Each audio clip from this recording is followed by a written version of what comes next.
Hi, everyone, and welcome to Unique Peace, the show all about peace and how to bring it into our everyday lives. I'm Janice. I'm an intuitive medium and Reiki Master Teacher here on Long Island. And today I'm really excited about today's guest. Lovely Heather Mays, fellow Reiki Master and Psychic Medium, as well as an artist and author, is joining me today. And I'm excited to talk to her for a few reasons. One of them is I saw her on the Wisdom from North podcast where she talks about Atlantis. And as she was talking about Atlantis, I had a flood of memories. So maybe we were there at the same time. So join me in welcoming Heather Mays. Hi. Hi, Janice. Thank you so much for letting me come into your space and connect in this beautiful conversation that I know we will have. It's such a joy to be here today.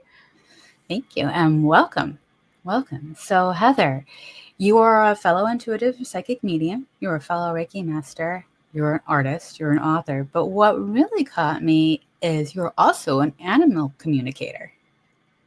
I am. And I have to say that was, in some ways, my entrance into all the other things, because I had this perspective that if I go in as an animal communicator, yes, I'm helping people, but I'm not dealing with their issues.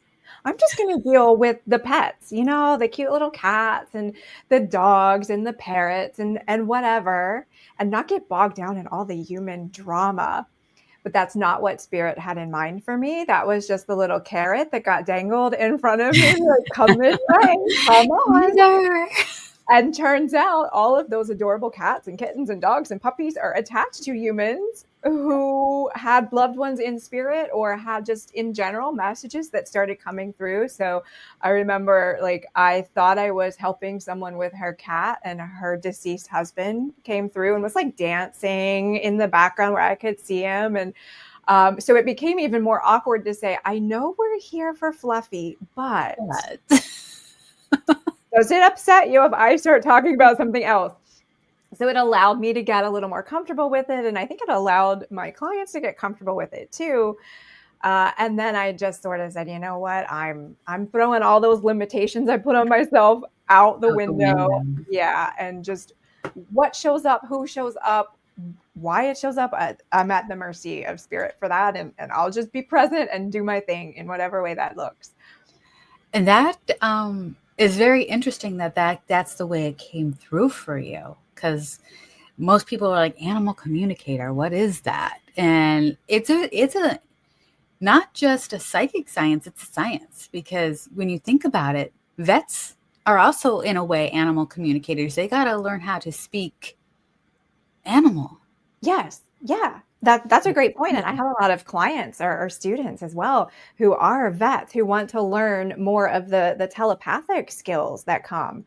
But if you think of animals out in the wild, like a herd of antelope, they're running across a plain away from a predator. They're communicating at that beautiful telepathic space. They're not saying, hey, Bob, we're going to take a right up here at the acacia tree. Be sure you all follow. They have this smooth flow that they go with. And when we can enter that space and bypass or surrender our expectations of what communication looks like, it's not always verbal, and it's not always logical, and it's not even always emotional. It's this kind of transient space within all of that. Then we not only connect to all the beautiful conversations and communications that are happening with our pets and nature in general, trees and shrubs and grass and all of that, but it just opens up this whole world of connection where we can say, oh, we really are all here in these different ways that we're plugged into communicating, and it all goes back to love, no matter where you're coming from. What. Yeah, it's just so beautiful. It is. And that's only part of your journey. So you've done a lot over the last 20 years. Can you walk us through, I mean, you just walked us through that one part, but can you kind of walk us through your journey of how you discovered and unfolded all these beautiful gifts? Yes. So for me, it started as a child when I had my first mediumship experience that was a shared death experience with my sister when she passed away. When I was 6, she was 9. And At that point in time, she came to me in a dreaming state and explained, I guess, showed that she was transitioning out of her physical body. And so I went with her, like, through that process into the doorway of the beyond, and witnessed all of that for her, and didn't understand it much as a child. But now, as I look back through the work that I do and the lens of that, I know I was helping her transition, and being an escort, if you will, to get her across that threshold, which I do now with clients as well. But at the time, it meant, I don't want to say it meant nothing, but it wasn't surprising to me because I didn't have the adult filters and the set of expectations. And so that should be scary. That would never happen. That's illogical. To me, it was just like, yeah, okay, Okay. whatever. All right.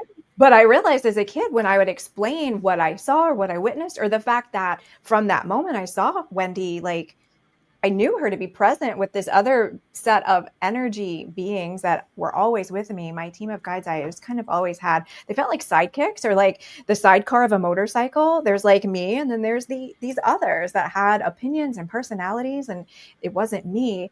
But I felt Wendy on my team, my sister, at that point.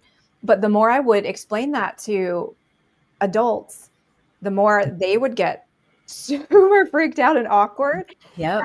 As a really empathic kid, that's the last thing I want. I don't want to make you feel uncomfortable. I want you to be good. Let's keep you stable. So I just kind of stopped talking about it more and more and more, and just went with whatever someone else needed to say to process their emotions or their grief. Probably not the best coping mechanism, but I was a kid. That's what I had. So I still had, through that period of time, still had communication with my guides, and I had these super interesting life review dreams every night, which you think as a kid, like, what am I doing that I need to have a review every night? Every night. Did you play nicely on the playground, Heather? Did you eat all your vegetables? Like, I don't know what metrics we were looking at. But I have this crystal clear memory of every night I could say, I want to jump back into that space, and I could go in, and it looked like a movie theater. So I was in the audience, but I could also get out of the audience and walk into the screen and replay different things that had happened. So maybe it was an argument with somebody. Maybe it was something I witnessed and I didn't help out on the bus or something like that.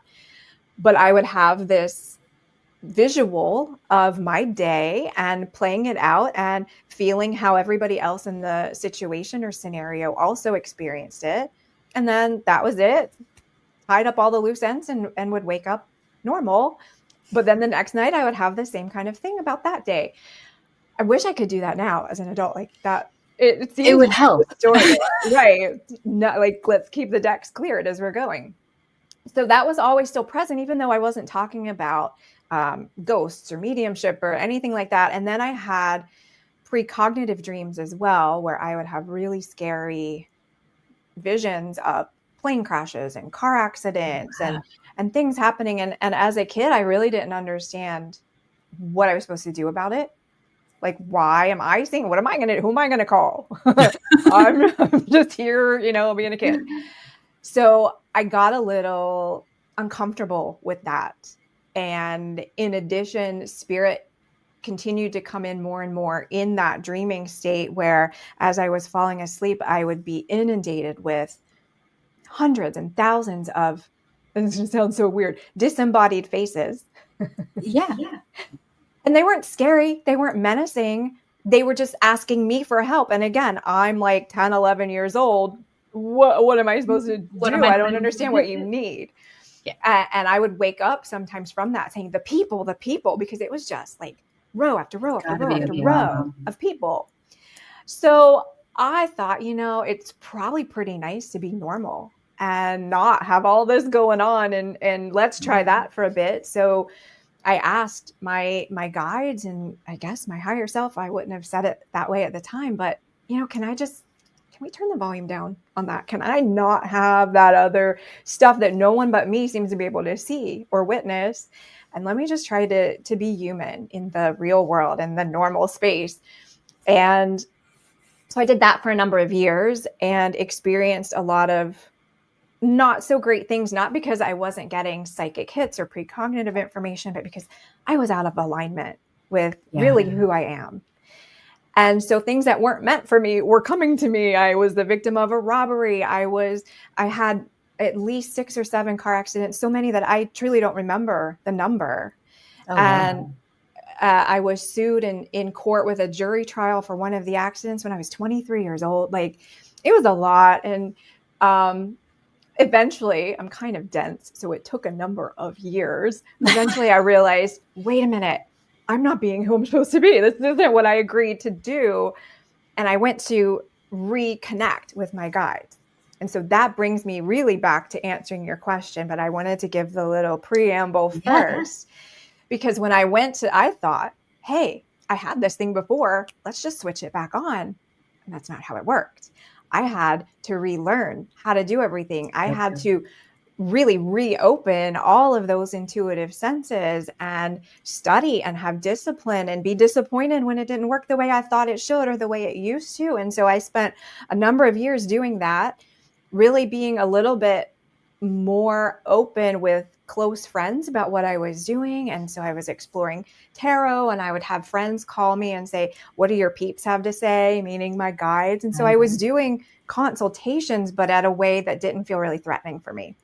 And everything started to come back online. Then a few years, maybe a decade into easing into that, and I just pictured it like the bath water that maybe you've made too hot and you just dip a toe and you're like, you know what? I'm going to go make a cup of tea and I'll come back. Like, I really eased into it. Good.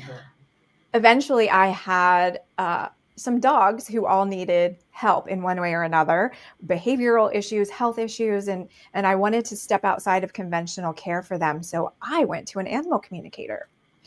And it was in that process of her helping me, her connecting to my pets, her telling me things there's no way across the country from me that she would have known what was going on with them, that I thought, oh, can I add that? Like, can I do that? That sounds like the best use of these abilities. But then I'm, like I said, I'm just going to work with the pets and it'll be fine. It'll be fun. No more dead people coming at me. Like, we're good. And so I started there and did classes and mentorship, and then added the Reiki in with that, and pretty quickly realized everything was snowballing in the best possible way, but it just kept adding on and expanding. And as I'm sure you know, right when you need to hit that next level of expansion in your abilities, the right person shows up to kind of challenge you or help you stretch to that goal. So over, the past 20 or so years, that's what's happened. And then here we are today, where I have this like giant list. If you put it on a business card, artist, author, psychic, channeler, medium, like all the things. It's like, what hat am I going to wear today? But it's all really under the same umbrella. And it's just an expression of that connection of love. So yeah, that's how we got here today in my world. That is an amazing story. And we all kind of have stories like that. And that also shapes how we kind of view the world and how we are present in the world. And one of my favorite questions is, how do you personally define peace? You've gone through all of that. You've been in alignment, out of alignment, realignment. How has that all come together? I just pictured, I don't know if you know this image, but like going to an amusement park, there's those rides, those cars that kids can get in that have the rail down the middle. So they're riding, but bless them, they don't know how to really drive. Yeah. And so it's like, whoa, I hit the rail that way. Oh, I hit the rail that way. That was me for a long period of time. So, and you said the perfect word, alignment. I think for me, peace today, as I would define it, feels like the still acceptance of your authenticity. So however that looks for me on a given day, or anyone, if I am really in alignment with me, what my body says I need. Do I need to rest today? Do I need to be active today? Do I need to work with the limiting beliefs that are in my head to help them be quiet? How can I get more stillness there? Like, always expanding and surrendering into stillness. Because for me, that quiet place of stillness is the biggest connection point to me, to my higher self, to source, the divine, to all that is, to everyone else. And so for me, that's what peace looks like and feels like, because it is also like women will know this. It's like, take, this is going to take a turn, taking off the bra at the end of the day. And you're like, okay, oh, I'm done. Like, that's it. I feel so comfortable when there's nothing else nagging at you, when there's no ambition that you're really chasing. You just feel, I've got it. I'm good. And sometimes that's like 5 seconds out of the day. The rest of the day Right. It's devolves into chaos. But yeah, those little glimpses of, ah, it's still, and I'm okay. That's what peace feels like to me. oh, wonderful. And so, with that definition of peace, how do you cultivate and bring peace into your life every day? How do you try and do that? For me, it is purposefully finding literal quiet. So I am someone, I know digital detox is like a big thing these days. I was doing that a long time ago. There's a point in time where I shut things off at the end of the day, and that's for the most part a non-negotiable for me. And then at the start of my day, I don't plug into all those external things that the world knows as Heather. Checking the email, looking at websites, whatever that is. I don't go to that place for myself until I have had quiet time, meditation, a walk outside. If it's a nice day, just something outside to ground me and also expand me into, it's not just me and my little world with my mental chatter and my emotions. Let me feel that deeper connection so that I'm more empowered and more able to then connect in. And then I find that particular combination is what unlocks my ability to hold and sustain peace for me. And then I would also say it's an interesting one that I'm coming up against a lot lately. Being okay with disappointing someone or canceling plans, not in a cruel way, but if I can't be in that space with someone as me, I don't want to show up as this fragment of me, because that's not fair to either of us. And then I'm, in a sense, cutting my energy, I'm just slicing and dicing it. And I know from doing that so many times that I will end up needing to recalibrate and recoup, and will just spin out after that. So I used to be someone who, if I had an appointment or I had a commitment, that was it. It was written in stone. You might as well carve it in my skin. And the more I get a little age on me, I guess, or the more I get okay with acceptance, if I don't feel like doing something and I know I won't show up authentically, I'm gonna be okay with canceling a plan or moving something around and potentially disappointing somebody, which goes back to that childhood me who really didn't want to disappoint anybody. I want everybody to be happy and well. And so I would shrink in order to make that happen. But now I think for me, peace is also saying, you know what, I don't want to disappoint myself. I need to take care of me. I need my cup to be full in order to serve and love in the best way that I can. That self-care is so key.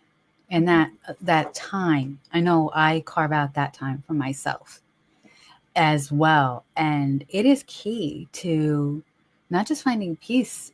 I don't know about you, but for me, not just finding peace, but sanity. It's like I can get all this stuff done. Yes. And when my son was younger, it was like I had time to get my stuff done, the exercise, the walk, the meditation, the journal, all of that stuff, to be able to take on him and what was next. And then, so that the morning is so important to me. I know some people do it at night.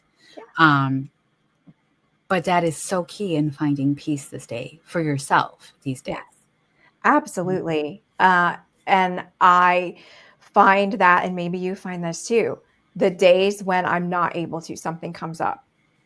Oh, the rest of the day, you're just slugging through it. It feels like it goes so slow. But on the days where we are able to do that, it's like there's gobs of time in the day. Like I'll have a to-do list and I'll think, surely about 3 hours have gone by now because of all the things I've done. It's been like 20 minutes. Like I get such efficiency off of it too, which I really like, because I like to get things done. I love a to-do list, let me tell you. But yeah, I think that's so important in whatever way that self-care looks for somebody. And sometimes we're I don't know if we're trained or we're just in the habit of not doing it, or as viewing self-care as the bubble bath and the champagne and the face mask and all that, when really some days it's just like, I just need to sit and not think for a minute, and that's the highest form of self-care some days. There is so much misconception. I agree with you, because those, what we just discussed, the bubble bath, the champagne, the girls' night out, the boys' night out, are very important self-care, but there's so much more on a soul level that needs to be done. And when we hit that soul level, that's true self-care. The Yeah. saying no, the being, it's like, I'm going to have to disappoint you, but right now I'm not feeling good. Mm-hmm. Or, I need a moment. It's like calling in for a mental health day. It's Yeah. like, I need a break. Yeah. Or, you're going to get sick. Yeah. If you don't do it, the universe will do it for you. Oh I've yeah. learned a You'll lesson. be, yeah, I just pictured like wrestling, like you'll be taken down to the mat. Like if you don't do it yourself, yeah, it'll come in a much bolder way often. Yeah. Mm-hmm. Yes. So that's amazing. And with that concept, how do you help others find peace and bring peace into their lives, whether it's a client or a friend or a family member? There's different ways. So, like, how do you do it generally? Yeah, generally I find with really anyone in any of those sectors you're talking about, presence is so important. If I'm fully present, because we're so used to, hang on, I'm talking to you. Who's at the door? Who's texting? Who's on the email? Women are great at this. We have 52 different tabs open, like on the website. And we feel that we're capable of serving all of that and having it all happen at the same time. But I find when we can be fully present with someone, it's almost like we are helping their nervous system regulate and slow down. And it's in that space of connection that they start to feel that maybe it's just a hint or a whisper of peace, but that's softening for them. And then I also think what I love to do, and I'm a little annoying about it probably, but I like to be playful and positive. And sometimes that really kind of surprises somebody or takes them out of their comfort zone. But if someone is like a friend, for instance, they want to go through the list of, this is what happened. My husband did this. The kids didn't put away their stuff, whatever, whatever, whatever. That's great. I'm here for that vent, but I'll crack a joke in there. I'll throw something around. I'll say, put the kids on FaceTime or whatever, and I'll like get playing with them because I want to mitigate the frequency of what's going on in that space. And sometimes we get so locked into the poor me stories that we can't see, oh, I could just like laugh, and that dissipates everything. And sometimes laughter is a big key to peace for me anyway. Absolutely. Yeah. And I'm also an avid user of affirmations, because it's almost like that is, I don't know, it's like this little touchstone for you in the middle of the day. You may not mean the words, but even just saying, I've got this, I've got this, I've got this. Again, that's Right. frequency. You have to And find it, something to anchor into. not only that, it anchors you into that, but it also puts it in the back of your mind, in your subconscious, to where it's like, okay, I got this. It's like some days we do not feel like we got this. Yeah. But we got this. Yeah. And everything in your body is like, girl, you don't actually, but okay. Yeah, exactly. And it starts that frequency as well. Like you said, in the subconscious, and even just putting it out into the ethers, it's out there somewhere as a possibility of a line of potentiality. Perhaps I don't have it in this moment, but overall, I've got it. Mm-hmm. And what I love is on your website, you have a blessing. And you and I are both Reiki masters. So I'm reading the blessing, and it is very reminiscent of the precepts to me. Was that on purpose? No, that was very accidental. So many things in the work that I do, I'm going to say they accidentally come online because I think I'm too dense sometimes to find them myself. So a lot of the work that I do is like, oh, we're doing this now. Okay, all right, cool. So that for me, I had been doing Reiki for a number of years, and I found it started morphing into something a little bit different than the standard traditional Reiki that I was taught.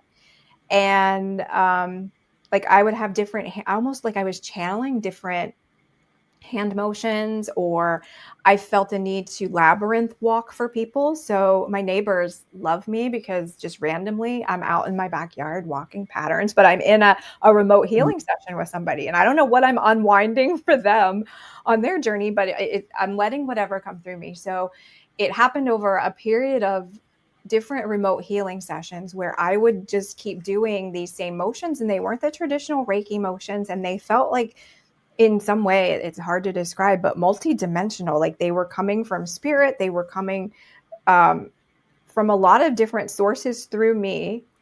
And again, because I'm dense and it takes me a minute, after a lot of sessions, I finally said, hey, can somebody, like my guides, can one of you tell me what the heck I'm doing? Like, what does this even mean? And that's when the words came through for that particular blessing. And I thought, oh, that makes so much more sense now. But it was like just this period of connecting the dots for that to happen. And that's beautiful. And just a little bit of a tangent, but it does come back to peace.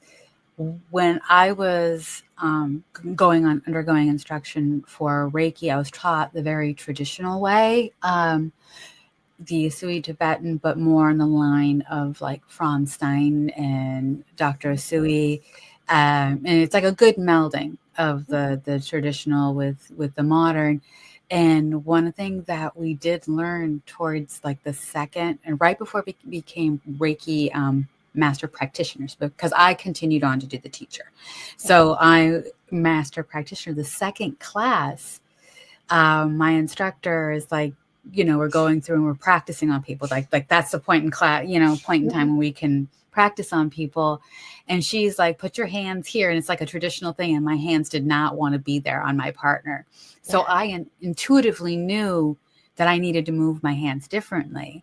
And when we were doing our little sharing during lunch, and she goes, moving forward, because she goes, we were going to get there, but moving forward, since you were ahead of the game, this is just a system to tell you where you want to go normally. Once you're in there, your body and the energy is going to tell you where to go. Yeah. And I even do that with the distance as well. So it's such a beautiful story, because this is the first time I've heard somebody else say, yeah, I was just doing my thing. And it's like, that's really what it is. It's just a conduit of healing energy. That's all we are. Yes. Has chanting come through for you yet in that space? Because that's another one of those, oh, we're doing this now. Not for a client, for myself, yes, but not for a client. Yeah. Yeah. Yeah. I will channel what I know now to be light language, or I'll start singing or just humming or something on behalf of someone else. And what's great is when I follow up with the client, because I'm generally off camera for this reason, because I've had to say, look, I can't sit in one place for you. I'm going to be out walking around. So, I'll come back and we'll touch base, but I won't be there. But following back up with clients, they will hear, we're not connected. We're not on the phone. We're not on video. Yep. They will hear chanting. Or one I feel so bad for this one, because she said it so calmly and casually, but she said like, so Heather, I saw like your eye looking at me, like your third eye was just staring in my face. I'm like, I'm sorry. I should slow my roll a little I'm sorry if that was disturbing. But I need that validation to come back and say, okay, I'm not just, singing the greatest hits for no reason. Like there's something with the frequency of whatever needed to come through for that. Yes. I've actually had clients feel where I'm moving the energy. I have a couple of clients in Colorado, and I'm like, what's going on here? And he goes, I felt that energy move. I'm like, good. I'm glad it moved, because it was hurting me. I have that feeling. Exactly. Yes, and I will have that accidentally sometimes in a different type of session. Maybe it's a mediumship session, maybe it's an intuitive counseling, but like we're saying, spirit will come through where it needs to. But I'll be like, why all of a sudden does my hip feel like it's not attached to my body? Oh, I had a hip replacement 12 years ago. Okay. Let's maybe work on that for a second because it's making me uncomfortable. So you must. Is it hurting now? We might need some more PT or Yeah. discussion. Yeah, exactly. Yeah. So interesting. Yes, but I also find that brings clients a lot of peace. Yeah. It allows them to validate, hey, I was in pain and now I'm not. And it also makes us feel more peaceful. It's like, okay, what I'm doing is resonating, actually being, useful, Yes. very helpful. And the piece of connection when someone can understand, wow, Janice in Long Island understands that I have heartburn today and I'm in Colorado. There's something going on. Like we are all connected in some way.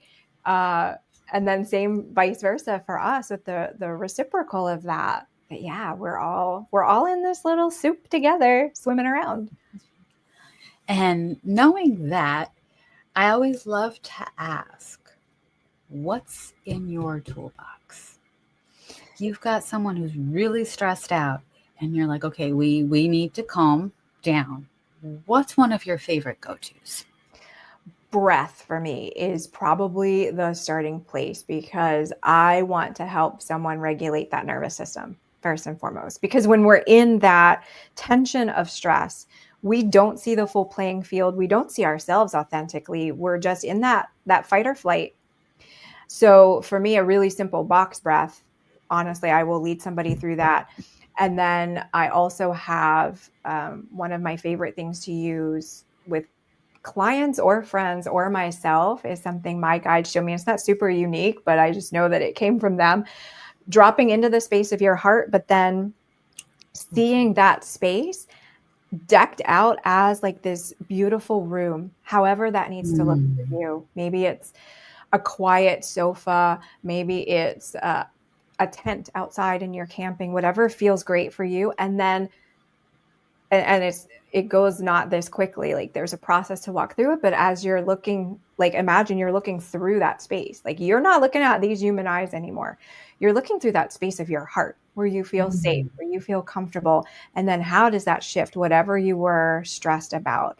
If it's the relationship or the job, whatever, when you're coming from there, and it's really just helping us tap into the intelligence of the heart.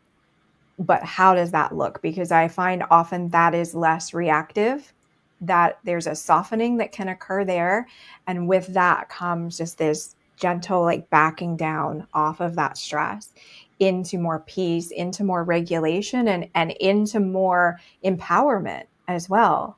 Because we often feel if I have to find the answers up here in this analytical mind of mine that's going It's 50,000 never going to happen. miles an hour, yeah, I'm not going to get there. But if I can slow that down and drop into that peace, that connection, that empowerment, we go back to oh, wait, I do have this. I've got it. I love that. And one more question that is just kind of popping into my brain. What is your favorite thing so far in this lifetime? What have you learned in this lifetime so far? That's your favoriteest thing that has brought you also a lot of peace.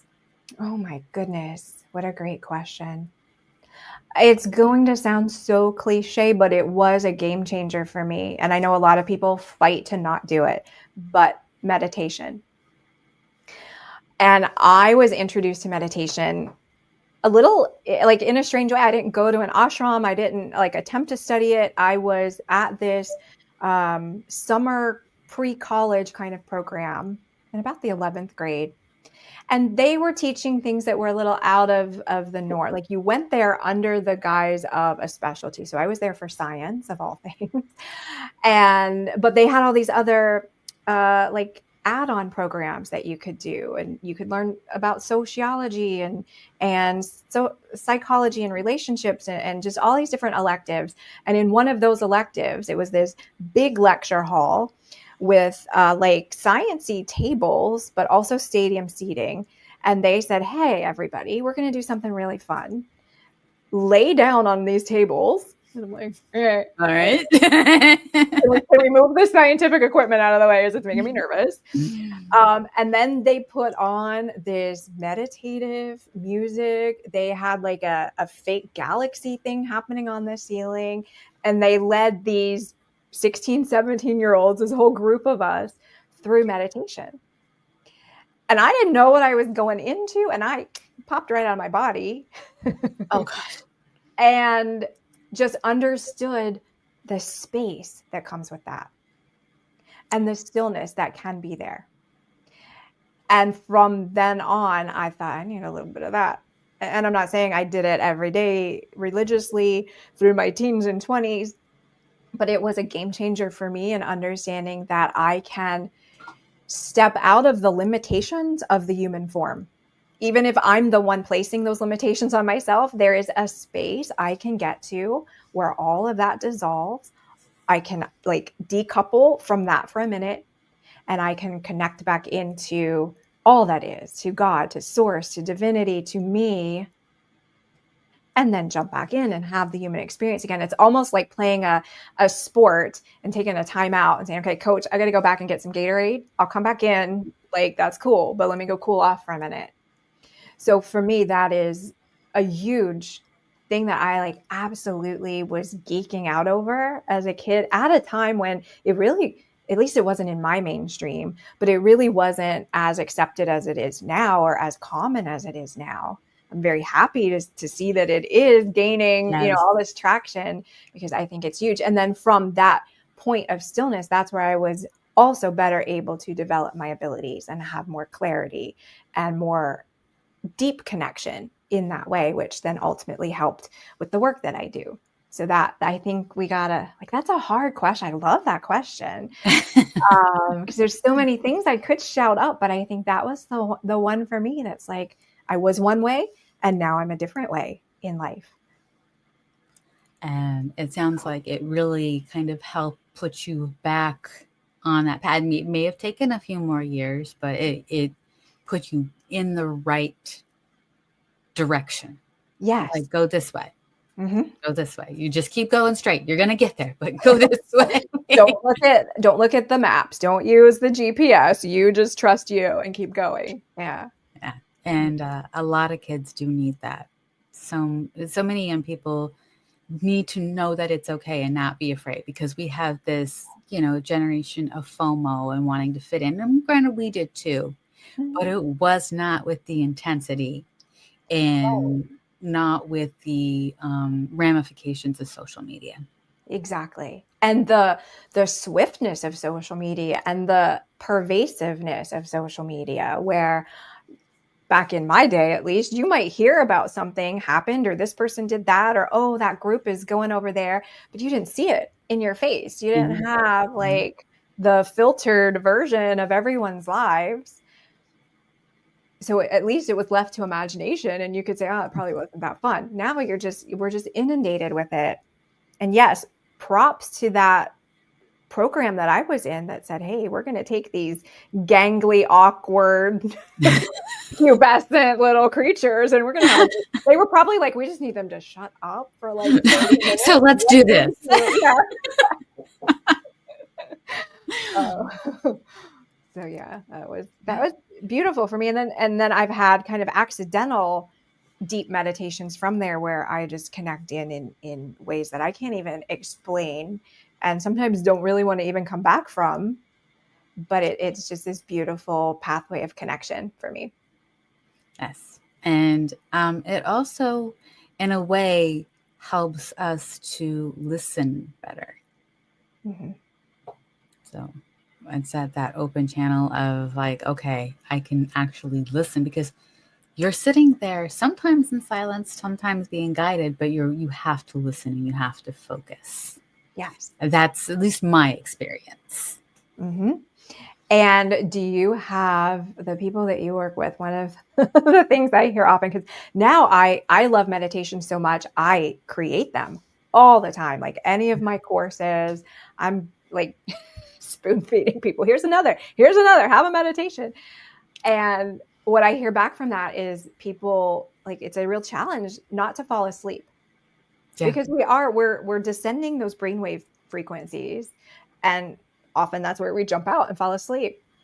But like you said, it's learning that focus. It's learning to hang on in that space in between.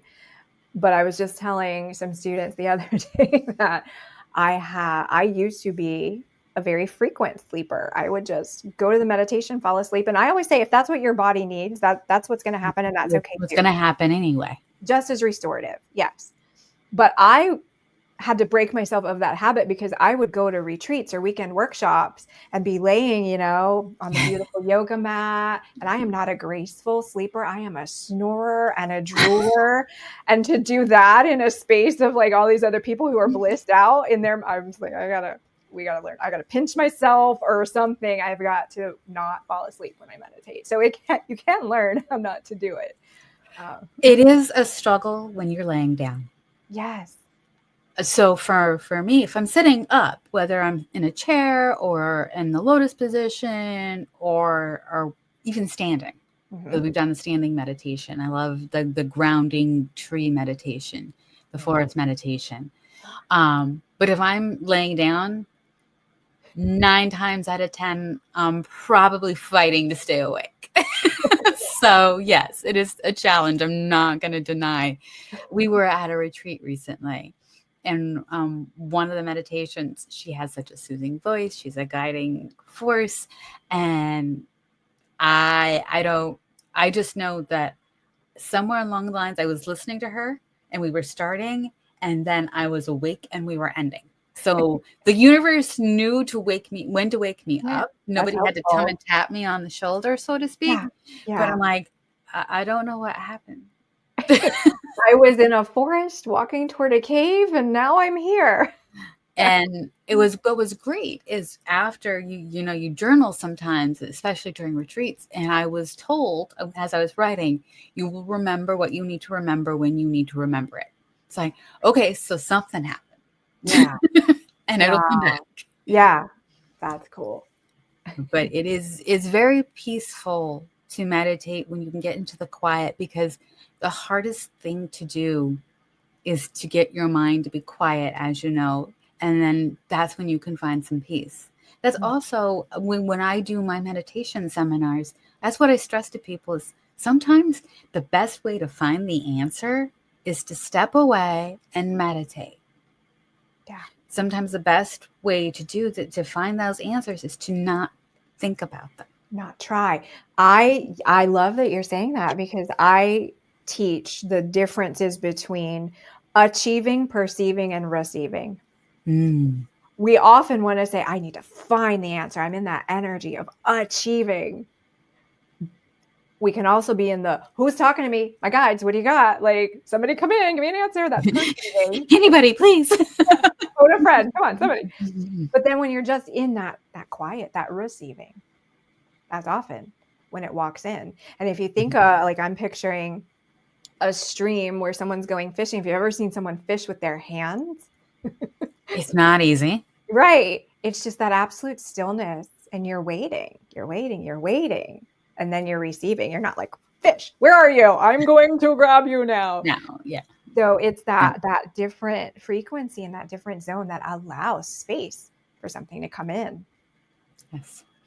And one thing that I think is very powerful that people forget, because a lot of us don't want to do it, is you can do the movement meditation through chores. Yes. Folding laundry. I've gotten so many great answers to questions folding laundry. Mine is cutting the grass. So like, yeah, I'm just out walking and it's super boring and it's back and forth and back and forth and back and forth, but it can be meditative if you want it to be. Yes. And meditation in any level brings peace. Yes. And I think that is like the greatest toolbox answer is just bringing someone into meditation. Yeah. So. And allowing yourself to find what that is for you, because I also hear often, I tried to meditate. I don't know how to do it. Okay.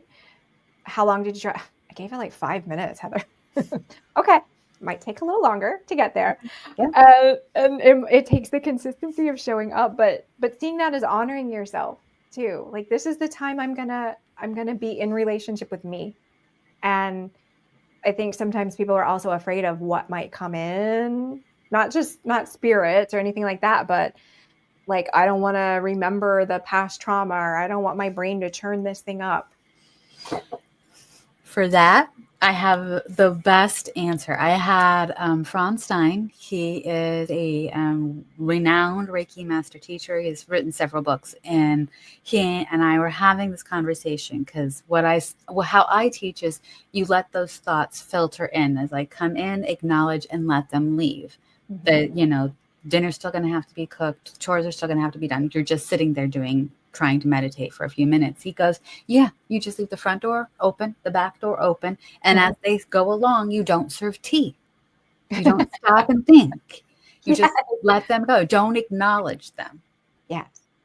You give them that split second and you don't acknowledge them. And that, I think, is one thing that once we can help people get past that, that's what really brings them peace. It's like, this is a non-thinking exercise. And that's why there's so many ways to do this. Yes. And all of that'll be waiting for you if you want to pick it back up after. Like, it's not going to go anywhere. If you want it to be acknowledged, you just don't have to acknowledge it in that space. Yes. And then that's one of the keys, because people find it more peaceful when it's like, oh, I don't have to think about this. It's like, nope. Yeah. No.